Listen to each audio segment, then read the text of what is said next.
strategy I like to call the right around the corner strategy. It's your short-term strategy.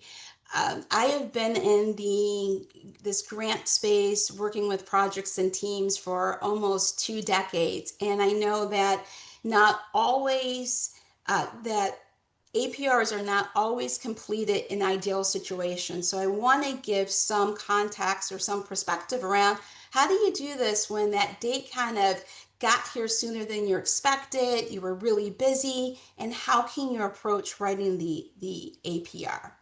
So one piece to keep in mind, whether it's the short-term strategy or the long-term strategy, is that there's really only 4 phases to writing an APR. Again, as I said, I'm trying to just condense everything down to make it a lot easier to be able to complete the work. So the first phase is on data gathering, and that's when you're pulling all the information that's related to the grant. The second phase is in regards to your own kind of individual reflections that are related to the grant. So you're looking at the materials, you're kind of resurrecting your memories of what happened over the last year, and just really pulling together your initial thoughts on where the project is. And then the third phase is when you pull the team together, whether it be a team of 2 people, 3 people, or a much larger team, and you start engaging in sense making. You start reviewing the questions from the APR, you start talking about the project in a much more kind of intentional way about what happened, understanding what occurred, and thinking about what are the appropriate next steps, as well as just acknowledging where there are gaps in the data. And then that final stage is actually writing that APR. So organizing the notes from the previous phase to really be able to create a draft of the APR and have it edited and receive feedback on it. So let's say that for this kind of short-term strategy, that you only have a month, that you don't have a lot of time to be able to pull things together. How should you spend your time? I think for this short-term strategy, what we would suggest is that you're really going to focus in your time equally on each phases. So about a week on data gathering, individual reflection, sense making, and then the writing component. Now, some people may say, well, it's a month. I only have a month to write this. I really want to focus in on the writing piece. Why would I spend time on the data gathering on these other phases if I only have a month to be able to pull things together? Here's the reality. The first part is you're going to have to engage in all these phases anyways. So at some point, if you go to the writing piece, you're going to have to pull the data together. You're going to have some type of reflection and try to have some type of sense making. Two, if you focus in on the writing first without intentionally beginning the other steps, that's where it starts to become very overwhelming.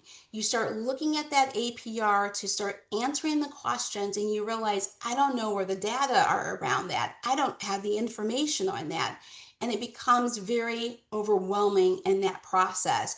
And so I think that's one reason why people pull back from writing the APR, just because it seems very overwhelming to be able to do.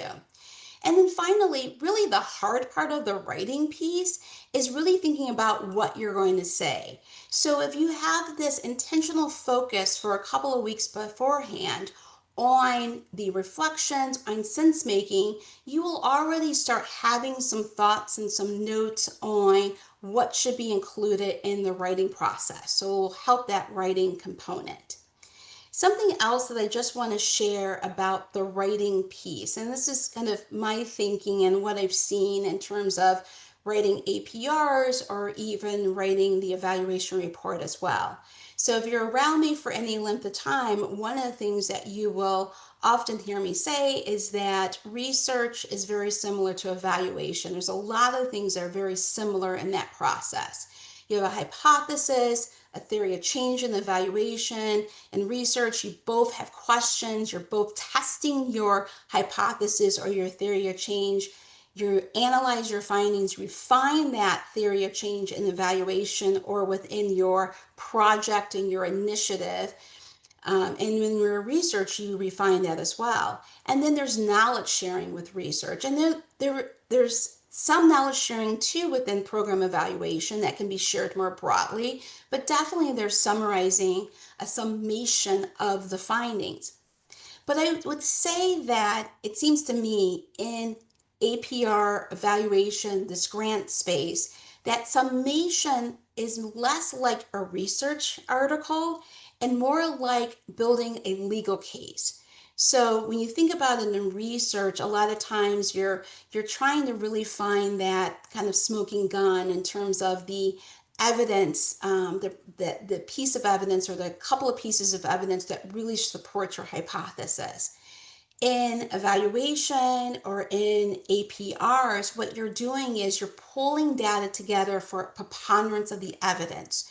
So you're pulling things together in a way to try to make the case, much more like in a legal case, of why your project is making the impact that it's making. So I want to just share that in terms of thinking about how you pull the data together, how you pull information together is really important because you're making that legal case. Um, Something else in talking about evaluation, I should say too, is that your evaluation report, if you're working with an evaluator, really should help in terms of the service of the APR. Even though an evaluation report is generally an internal document, a lot of times working with the evaluator is really helping you with your data systems and helping with your sense making in that entire process. And so if you think about your evaluation report and then your APR, one of the key resources can be that evaluation report and working with the external evaluator. You just want to work together to be able to make sure that that's timed correctly so that the evaluator has enough time to really make sure that they've captured data for that time frame and that you can use it to be able to include the information in your APR.